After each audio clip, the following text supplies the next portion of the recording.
Merci beaucoup, Antonio. Je crois que l'action de Haute-Cœur, on va peut-être en reparler, j'en reparlerai à propos de l'École des Beaux-Arts.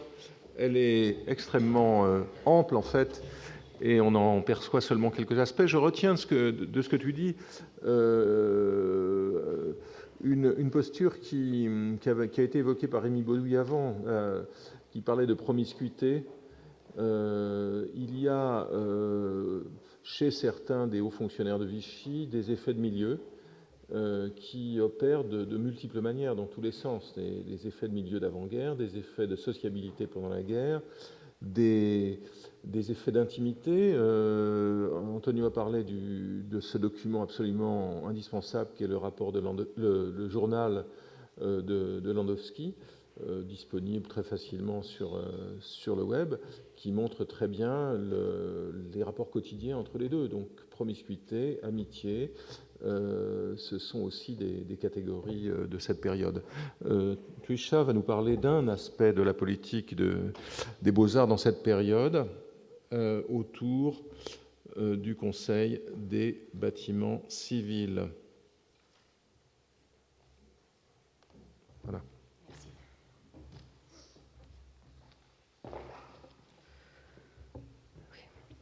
Pour comprendre la politique de la centralisation des bâtiments civils développée entre 1940 et 1944, il faut d'abord remonter à la fin du XVIIIe siècle. À la veille de la Révolution, la responsabilité des édifices était laissée aux diverses administrations, sans règles, contrôle ou garantie d'entretien commun. L'Assemblée constituante, pour mieux gérer les édifices de l'État, les regroupe en 3 catégories: la propriété nationale, devenue bâtiments civils, la liste civile, devenue palais nationaux, et les monuments. Mais à cause des réticences des ministères constructeurs, la centralisation réalisée n'est que partielle. La solution trouvée, est alors d'harmoniser le contrôle des édifices de l'État avec la création en 1795 du Conseil des bâtiments de la République, devenu bien sûr le Conseil général des bâtiments civils.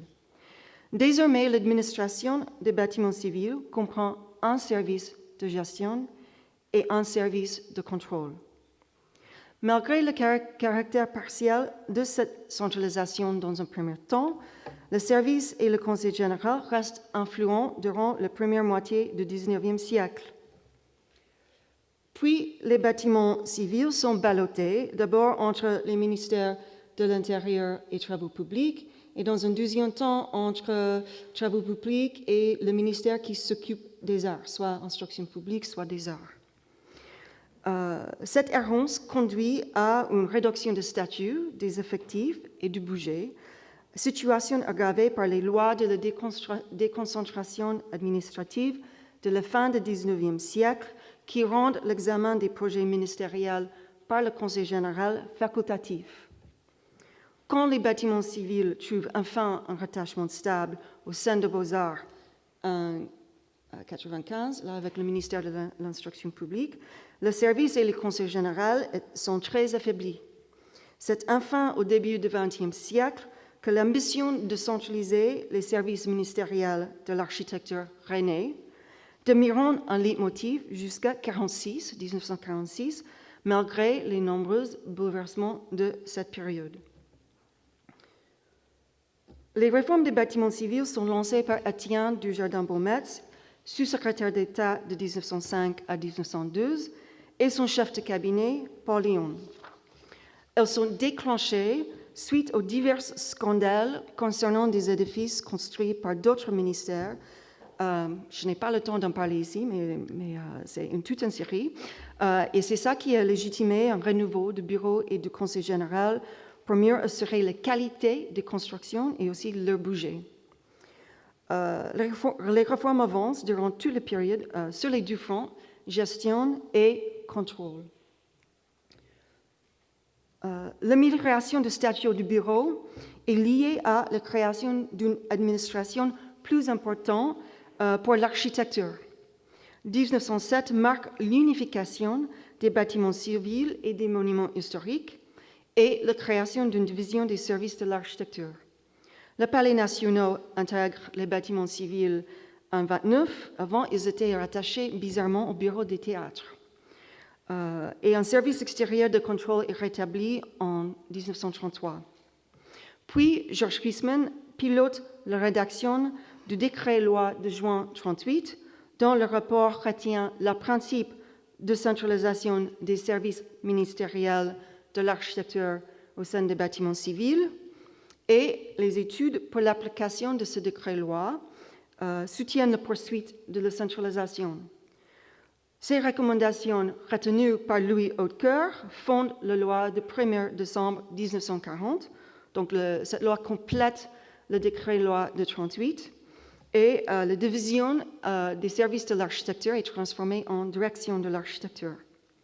Dernière étape, Robert Danis pilote la réforme d'août 1945 qui crée une direction générale de l'architecture indépendante des beaux-arts.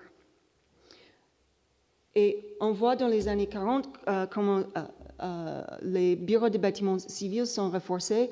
Là, un simple bureau qui dépend sur d'autres bureaux pour fonctionner, jusqu'à ce qu'on fait carrément une sous-direction. Ça parle des travaux, mais c'est dédié aux bâtiments civils. Donc, les réformes ont bien bénéficié l'administration des bâtiments civils.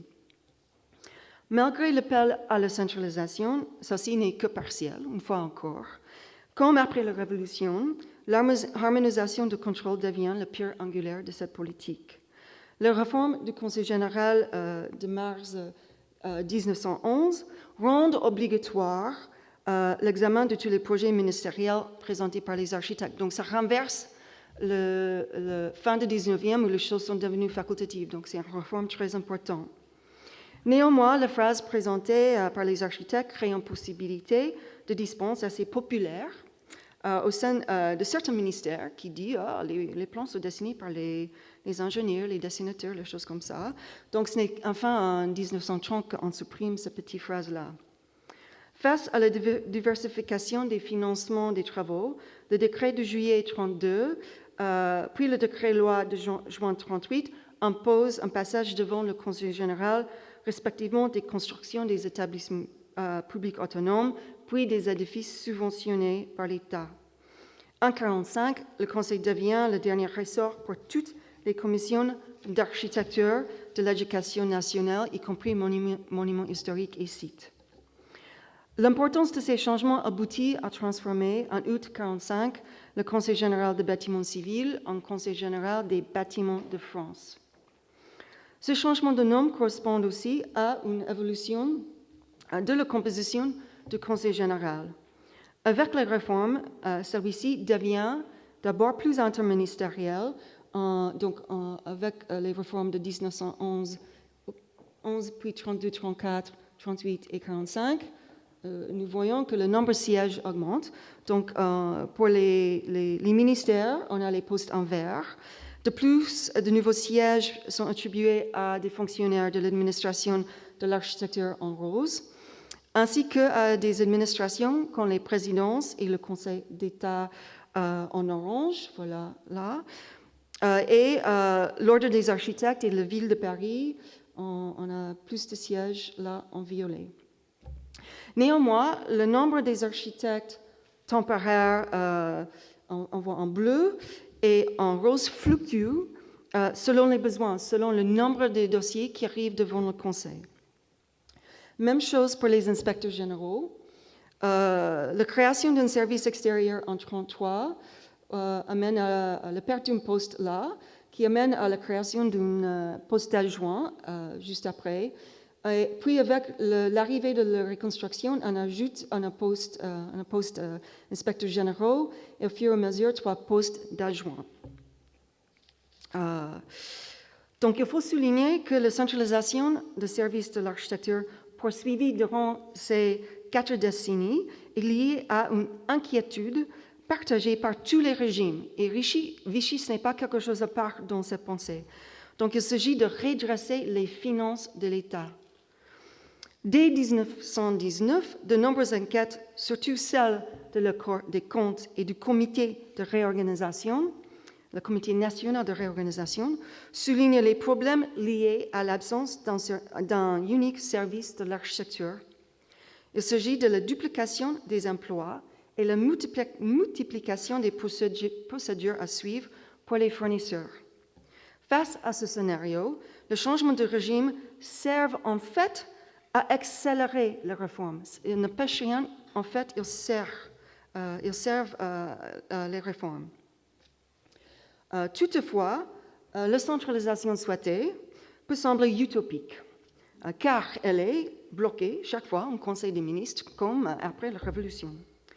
Face à cette réalité, comment expliquer des réformes poursuivies durant 4 décennies? Car il faut admettre que ces réformes, en traversant une troisième république finissante, le drôle de guerre, l'occupation, la libération et le gouvernement provisoire, est étonnante. Surtout, ces réformes se poursuivent malgré une très grande instabilité gouvernementale. Donc, dans la période de réforme, donc Troisième République, entre 1906 et 1940, c'est 34 ans, on a 44 ministres. Puis, entre 40 et 47, donc une période de 7 ans, on a 9 ministres, mais bâtiment civil change 2 fois aussi ministres qui compliquent, qui gèrent le portefeuille. Pourtant, le défilé des ministres ne bouscule pas l'agenda de réforme, car les hommes nommés sont largement issus de gauche, sauf durant l'occupation. Du coup, les directeurs des beaux-arts se retrouvent avec une marge de manœuvre confortable. Notamment, là, nous avons parlé il y a quelques minutes de Paul Léon. Le personnage pivot dans notre histoire, c'est Paul Léon. Directeur puis directeur général des Beaux-Arts de 1920 à 1930. C'est lui qui transmet cet esprit réformateur dès son début dans le cabinet du jardin Beaumetz. Puis, il va transmettre ses idées d'abord au Robert Dany, futur directeur général de l'architecture. Dany arrive quand Paul Léon est chef de division de l'architecture.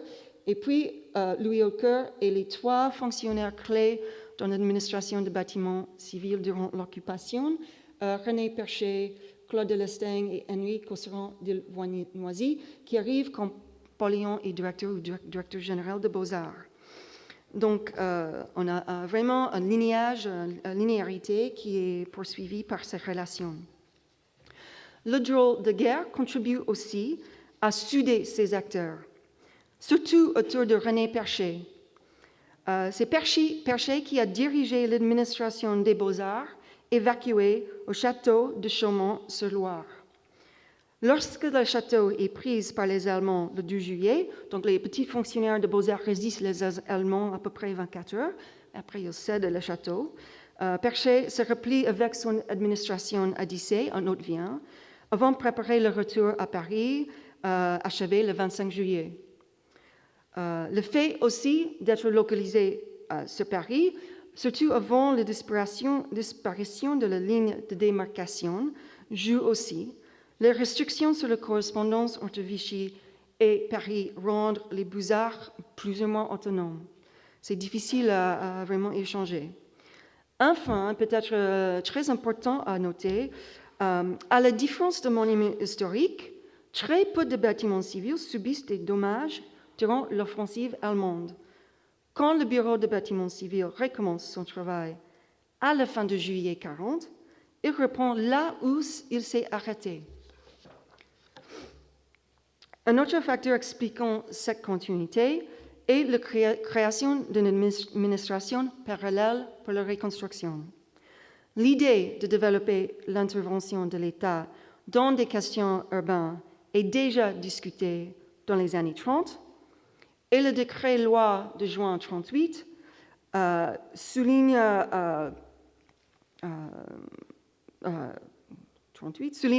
que le Conseil général, depuis ses origines, est responsable pour toutes les questions touchant à l'urbanisme. Donc, c'est eux qui, historiquement, ont le droit de contrôle d'urbanisme. Dans cette logique, en août-septembre 1940, Hautecoeur et quelques architectes de son service, notamment Joseph Marrast et Pierre Maté. Joseph Marrast fait les propositions les plus poussées, les plus détaillées. Donc, il rédige les propositions pour un service de l'urbanisme rattaché aux Beaux-Arts qui serait responsable de la reconstruction. Or, le mieux que Hautecoeur peut négocier est le rattachement de l'urbanisme à l'architecture une fois la reconstruction terminée. En fin de compte, de ne pas récupérer la reconstruction protège les bâtiments civils de certaines politiques vichyistes et d'une croissance trop rapide qui aurait dû bousculer la réforme plus douce qui était poursuivie depuis longtemps. Étant donné la longévité des acteurs clés des beaux-arts et des bâtiments civils, les effets de la drôle de guerre et le fait que la reconstruction leur échappe, cette continuité apparaît tout autant humaine que politique. En effet, les années 39 et 40 servent à consolider engagement, affinité et habitude chez les bâtiments civils. Cette situation spécifique doit être soulignée. Patrice Gorbin nous a bien montré que les monuments historiques sont beaucoup plus bousculés durant toute cette période. Oh, je rate un E là, désolée.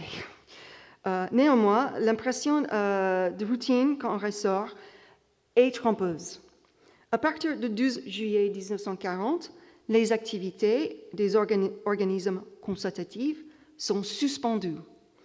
Le même type de suspension durant la Grande Guerre avait presque enterré non seulement le Conseil général, mais aussi le bureau, et les gens n'ont pas oublié. Malgré l'interdiction, le Conseil général reprend ses activités dès octobre 1940. Il n'hésite pas. Il ne veut pas perdre ce qui était acquis et aussi ne pas mettre en péril la préparation de l'application du décret-loi de 1938 qui fait partie de la loi de décembre 40. Donc, il faut être là, présent, pour avoir la légitimité pour la réforme. La continuité constatée dans l'activité du Conseil général donc, est très stratégique. Elle tient aussi au fait que ses membres clés restent stables. Le Conseil général n'est que légèrement touché par les lois d'épuration. Exigé par Jacques Chevalier, résisté par Louis Hautecoeur, mais qui a enfin cédé, l'épuration des membres juifs touche l'ingénieur Alfred Jacobson, délégué du ministère des Travaux publics, et Emmanuel Pontremoli, très proche à Louis Hautecoeur, qui était à l'époque inspecteur général honoraire. Puis l'interdiction des membres communistes et Carte Roby, délégué du ministre du Travail. Côté nomination, l'ouverture expérimentée avant la guerre pour les architectes membres du Conseil général est généralisée durant ces années. Et il s'agit d'un gros changement. Robert Danis, voilà, ici, est le premier architecte dans l'histoire du Conseil général, non pris de Rome, d'être nommé à l'inspection. Il est entré par le concours d'architectes adjoints. Donc, on voit les gens qui sont arrivés par concours en orange là. Puis, Auguste Perret est nommé inspecteur général en 1939. On voit Perret là, qui remplace Danis, qui était d'abord mobilisé puis emprisonné. Et bien sûr, Perret est entré, nommé après avoir siégé 12 ans comme membre temporaire au Conseil général. Le Conseil général a des sièges pour les architectes extérieurs au service. Donc, on va Perret là. On retrouve ces trois voies d'entrée dans le corps des bâtiments civils dans les nominations de 1943 pour l'inspection. Il y a un inspecteur général qui est prix de Rome, donc Albert Ferrand, un adjoint qui est arrivé par le concours, Marc Bitterlin, et un architecte extérieur au service, Jean Desmarais, qui est entré par service dans le Conseil général des bâtiments civils. L'équilibrage entre les prix de Rome et les autres voies d'entrée est par la suite développé chez les auditeurs. Ça commence déjà en 1938 et chez les membres temporaires en 1940 et après ça devient la règle. Donc il y a une démocratisation poursuivie durant les années de l'occupation. Aussi, durant l'occupation, comme avant la guerre, le Conseil général s'est réuni pour se prononcer sur un nombre restreint de projets, majoritairement situés en Île-de-France, et, comme avant la guerre, les avis sont caractérisés par un pluralisme esthétique, aussi bien que la recherche de solutions pragmatiques. Les critiques les plus fréquentes visent le déséquilibrage entre programme et site. Bien sûr, le programme est trop grand pour le site. Un exemple, le projet pour la maison administrative et la section finno-scandinave de la bibliothèque Sainte-Geneviève. Le site était trop étroit et ils ont proposé un projet qui incorporait des logements de fonction dans un dépôt de livres. Dans cette séance de 15 mai 1941, le Conseil général suggère un site alternatif pour la section finno-scandinave qui appartient à l'université Rouvalette. Il y avait à l'époque un bâtiment sur le site. Il y avait beaucoup d'hésitations, mais à fil de compte, des années plus tard, ils ont reconstruit un bâtiment sur le site pour ce qui est aujourd'hui la bibliothèque nordique, suivant les recommandations du Conseil général. À plusieurs reprises, des questions esthétiques sont explicitement soulevées par les rapporteurs, normalement en lien avec l'inscription du projet dans son contexte. L'extension du central téléphonique rue de Temple est un exemple typique. Le projet arrive devant le Conseil le 13 mars 1941. Le rapporteur André Lecomte note que l'architecte Guillaume Tronchet n'a pas figuré le bâtiment existant de François Lecoeur dans ses dessins. Lecomte se rend lui-même rue de Temple pour étudier les questions de près et dans son rapport, il trouve que M. Tronchet a sans doute cherché à respecter les grandes lignes de l'architecture de son prédécesseur, mais que le souci d'y manifester sa propre personnalité l'a quelque peu emporté. Donc le projet remanié est approuvé en mai 1942 et c'est ce projet-là qui est construit après la guerre. Donc le Conseil général des bâtiments civils garde un rythme régulier de travail et les séances se poursuivent jusqu'au 20 juillet 1944, quelques semaines avant l'insurrection. Certes, les projets ou d'avant-projets sont peu nombreux. La plupart des avis du Conseil général portent seulement sur les questions financières pour les projets non suivis d'exécution.